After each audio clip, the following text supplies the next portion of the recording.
Your reference, I believe you might be referencing some of the commentators I heard on NPR and other places saying early on, well, is he black enough? Right. You know, and then seeing some of the split even with Jesse Jackson and other black leaders who put some flags on the field, you know, in reference to what he was or was not saying at the time. Right. What do you think the difference is, what is the fundamental difference between Barack Obama's candidacy and becoming the president-elect of the United States of America and what Jesse Jackson was doing in the 80s? I mean, he had a lot of support. What's the difference? Well, I think do you want to start? Or okay. I think for me that, and I vaguely, I mean, I remember it, but I wasn't voting at that point, so it's a little different. But I think a lot of it has to do with his ability to reach out to progressive whites.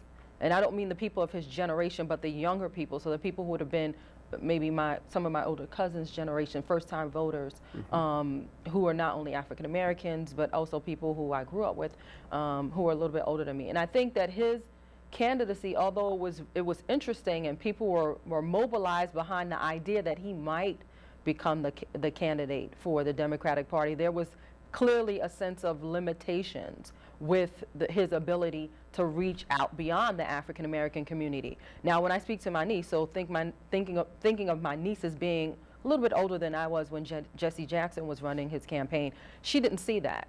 She believed that everyone in her generation, regardless of race, was open to Barack Obama.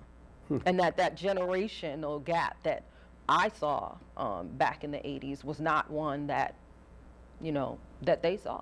And you know, sometimes, you know, my niece will say something, well, we see race differently. I'm like, whatever, what does that mean? But I get it, that they, you know, for them, because they grew up in a different, you know, they're not children of civil rights era people, right? They're not children of people who actually were involved in the Black Power and Civil Rights movement. That's our generation. They're a generation removed from that. And I think part of that, you know, mobilized them in ways that I think the generation comparable during Jesse's campaign was not mobilized.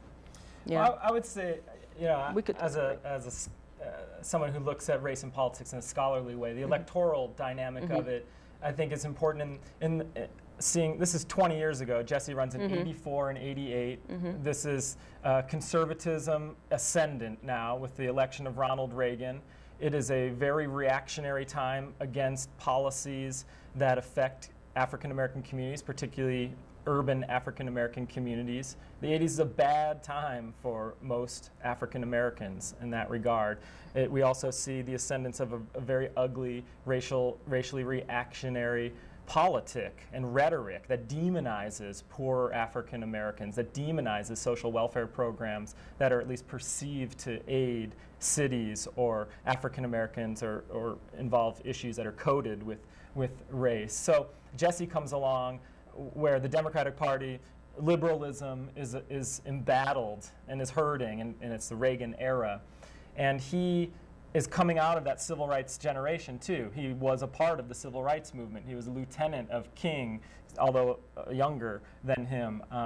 He comes up through that. He uses the language of the movement and racial grievance as well, coming out of that generation. And he is kind of the possibility from the late 60s, early 70s of an interracial progressive coalition. And so the Rainbow Coalition in 1988 is an attempt at that. And it seems, you know, there's real hope because he does win some primaries. He does better than most think he can. And he does stitch together a coalition that, if it could be expanded more, seems really viable for the Democrats. But there is this limit. And part of it's the context and the power of the GOP's Southern strategy and the power of conservative politics at that moment. We're at a different moment now, I think, in time. We're not at that. We're in a moment at the end of a conservative era, I think, where conservatism is in meltdown, particularly right now in terms of foreign policy, in terms of the economy.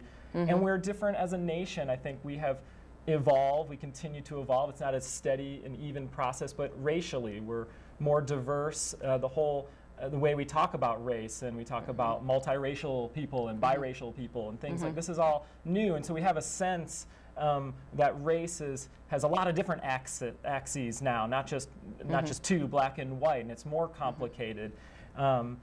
And I think he learned. He learned to navigate these tricky. He's very savvy, Barack, and his people in understanding the pitfalls of race and the opportunities. So, and they've probably looked at Jesse's campaigns and others, and have learned to do better in terms of reaching out and for good or bad, for not being as strident on race, to then allow access to enough white people. One of the important things is that Barack wins with this huge black vote, 2/3 of the Latino vote, et cetera, more women and young people. Right. But he also wins with 43% of the white vote than the last few Democratic nominees who were white guys.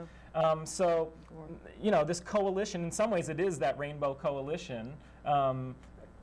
Now as a successful electoral coalition. But in that regard, if he can maintain that and begin to expand, he's real strong in suburban white voters and things like that. This is a coalition, a majority coalition, that could be in power for a long time. So we face very real problems right now, and he's going to have to deal with some of those effectively.